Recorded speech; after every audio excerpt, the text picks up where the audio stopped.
नेताजी सुभाष विचार फाउंडेशन पिछले 1 वर्ष से नेताजी सुभाष चंद्र बोस के लिए कार्यरत है ताकि उनके लिए सरकार कुछ कदम उठाए और उनको उनका हिस्सा और हक मिल सके। आज इसी बात को लेकर कालकाजी में प्रेस वार्ता का आयोजन किया गया। प्रेस वार्ता के दौरान आज नेताजी सुभाष विचार फाउंडेशन से इंद्रनल भट्टाचार्य ट्रस्टी, आशीष लाल सिंह फाउंडर, डॉक्टर अनिल जैन को फाउंडर, सौम्या कांति दास वाइस प्रेसिडेंट, अनूप दास joint secretary, Sanjay Pal assistant joint secretary ने उपस्थित होकर संवाददाता सम्मेलन को संबोधित किया।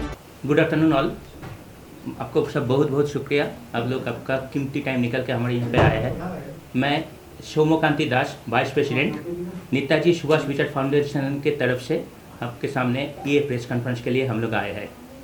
पहले मैं बोलता हूँ, ये जो 20 दिसंबर है ये हमारा इनॉग्रेशन डे है नेताजी सुभाष विचार फाउंडेशन का। पहले 1 साल से पुराना नेताजी विचार फाउंडेशन था, आज नेशनल इनॉग्रेशन डे है। हर साल 20 दिसंबर को ये दिन मनाना जाएगा ऑल इंडिया। ये 1 महीना तक चलेगा क्योंकि 23 जैन को नेताजी सुभाष का जन्मदिन है। हर साल हमारा जो प्रोग्राम एजेंडा रहेगा, हर साल ये 20 दिसंबर को स्टार्ट होगा, 1 महीना चलेगा।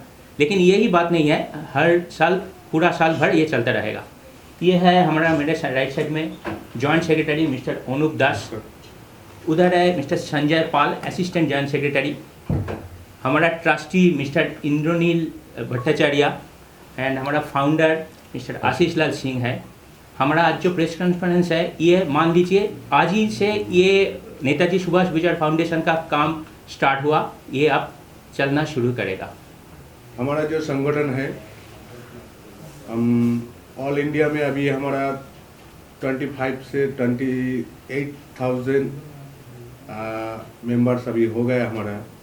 तो हम लोग नेक्स्ट मंथ से जो हमारा वेस्ट बंगाल में कुछ प्रोग्राम चालू किया है, कोई खेल वगैरह जैसा कबड्डी हो गया और क्रिकेट हो गया, वॉलीबॉल हो गया, ये सब हमारा उधर पूरा महीने भर जनवरी में चलेगा। वेस्ट बंगाल का हर डिस्ट्रिक्ट में, हर जगह में नेताजी सुभाष विचार फाउंडेशन के तरफ से। आशीष जी, क्या कहना है, किस प्रेस कॉन्फ्रेंस किस विषय में रखी गई है आज? नमस्कार सबको।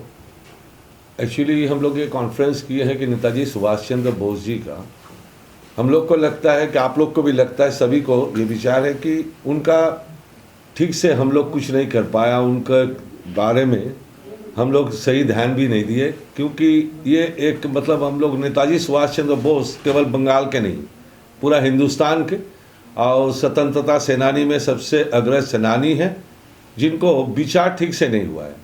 क्योंकि आज तक देखिए उनका जन्मदिन हम लोग इतना दिन से मांग रहे हैं कि उनका नेशनल हॉलीडे डिक्लेयर हो जाए, तो लेकिन अभी तक नहीं हुआ है।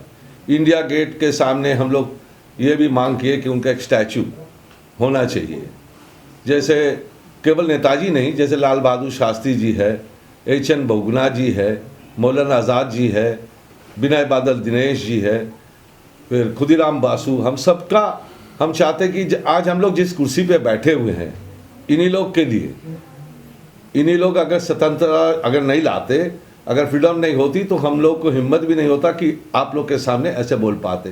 तो उनका पूर्ण सम्मान देना चाहिए, ये हमारा मांग है। पहले तो मैं बहुत बहुत आभारी हूँ आप लोगों को, जितने सारे प्रेस का बंधु आए हैं। नेताजी सुभाष विचार फाउंडेशन पहले था नेताजी विचार फाउंडेशन। आज से तकरीबन 2 साल पहले इसको कलकत्ता में इसको ओपन किया गया था। अभी आज 20 दिसंबर को ऑल इंडिया नेताजी सुभाष विचार फाउंडेशन के नाम पे हमने इसको इनॉग्रेट किया। सुभाष चंद्र बोस जी का नाम आता है तभी आता है जब इलेक्शन आता है। देश के प्राइम मिनिस्टर के ऊपर हम बहुत आभारी हैं। बंगाल के चीफ मिनिस्टर ममता बनर्जी से भी हम बहुत आभारी हैं, क्योंकि जो रेस्पेक्ट सुभाष चंद्र बोस जी को मिलना चाहिए था वो लोगों ने कोशिश किया। लेकिन हमारा कुछ मांग भी है कि आज देश का कौन सा मजबूरी है, जो देश का जो राजधानी है, इस राजधानी का जो इंडिया गेट है, जिसको आप लोगों ने वॉर मेमोरियल के नाम से जानते हैं, ये इंडिया गेट ब्रिटिश लोगों ने बनाया था। सेकेंड वर्ल्ड वॉर में शहीद हुए, ब्रिटिश के साथ लड़ते लड़ते प्राण दिए वीरों के लिए। मोदी जी आने के बाद सेकेंड एक वॉर मेमोरियल बनाया गया। तो जो सेना भारत की बाहर जाके अंग्रेजों के साथ सेकेंड वर्ल्ड वॉर लड़े, बाद में वो सुभाष चंद्र बोस जी के साथ देश के आज़ादी के लिए लड़े, तो उसका वॉर मेमोरियल कहाँ पे है? आज देश का जो राजधानी है उसमें सुभाष चंद्र बोस जी का पूर्ण मूर्ति स्टैचू क्यों नहीं है? कौन सा मजबूरी है जो लोग सुभाष चंद्र बोस जी की नाम लेने पे डरते हैं? तो ये कौन सा आजादी है? कौन सा आजादी हम जी रहे हैं? आप लोग क्या मान ले ये जब डंडा और चक्के ने मिलकर आजादी दिलवा दिया?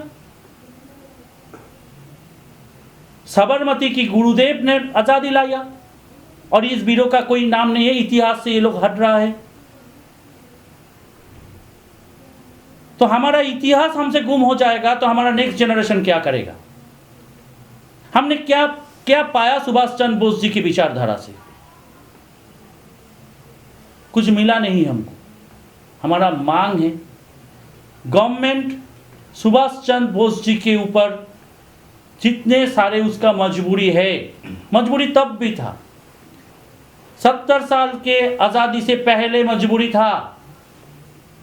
हमारा देश का एक हीरो जो अपने देश को आज़ादी देने के लिए देश के बाहर गए, उसने एक फौज गठित किया और उसके बाद हमारा आज़ाद देश में उसको क्या नाम मिला? यूनाइटेड नेशन में आज भी उसको जाना जाता है वॉर क्रिमिनल। ये हमारा शर्मिंदी होना चाहिए। हमको आज़ाद नहीं बोल सकते जब तक ये कलंक नहीं हटेगा। कौन सा मजबूरी है भारत सरकार को जो यूनाइटेड नेशन में एवरी 5 इयर्स करके इसको एक्सटेंड कर दिया जा रहा है? 2020 में इसका सुनानी होने वाला था, कोविड-19 के लिए ये 2021 में चले गए। तो हमारे भारत सरकार से यही मांग है, जो वॉर क्रिमिनल ये जो तकमा सुभाष चंद्र बोस जी के ऊपर लगाया गया, इसको हटाने का मांग रख रहे हैं हम। आज एक एक डेथ मिस्ट्री हमको ओपन चाहिए। मजबूरी है, पता है मजबूरी है, ये मजबूरी है, पता है, क्योंकि आज सुभाष चंद्र बोस जी का डेथ हिस्ट्री पूरा बाहर आएगा। जो आज डिफेंस आर्काइव में रखा हुआ है वहां से एक एक फाइल आज़ाद होगा, तो हमारे देश के साथ बहुत सारे देश का इंटरनेशनल जो टीटी है इसमें खतरा आ सकता है। आज हमारा देश बहुत आगे जा चुके हैं। हम बहुत मोदी जी के पास उसने बहुत ऐसा डिसीजन लिया है जो देश का बहुत काम पे लगा। उसने 370 हटाया, बाबरी मस्जिद को राम मंदिर बनाया। तो ये कौन सा मजबूरी है? सुभाष चंद्र बोस जी को ढूंढ नहीं पा रहे। बहुत सारे बात होता है, कोई बोलता है सुभाष चंद्र बोस जी आज भी जीवित है। सामने 23 जनवरी 23 जनवरी आ रहा है, 125 ईयर्स का सेलिब्रेशन है, हम भी मनाएंगे।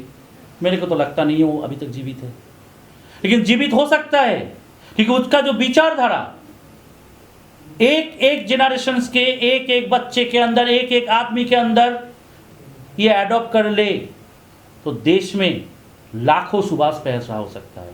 ये है हमारा उद्देश्य। अनूप जी, क्या कहना है? जो मांगे रख रहे हैं फाउंडेशन की तरफ से, सरकार किस तरह से सुनेगी? अभी तक तो सरकार ने सुना नहीं है।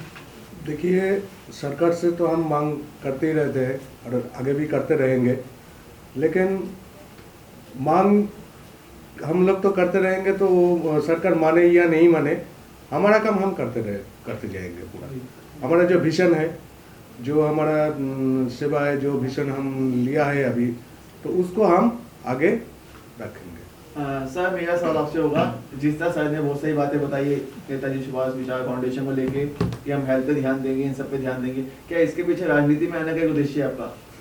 यह सुभाष चंद्र बोस लेके हम लोग कोई राजनीति नहीं करना चाहते हैं। देखिए, हमारा इस जो कमेटी बनी है ना, इसमें हर किस्म के लोग हैं, हर पॉलिटिकल पार्टी से। जैसे मेरा प्रेसिडेंट है रीता बहुगुणा जोशी, हमारे चेयरमैन हैं सुनील शास्त्री जी, हमारे चीफ पैट्रन है नंदिनी सतपथी के जो पोता है Suparna Satpathy, he belongs to other party. जैसे चंद्र बासु हमारे चीफ एडवाइज़र हैं, इनके भतीजा हैं, ये नेताजी सुभाष चंद्र बोस का।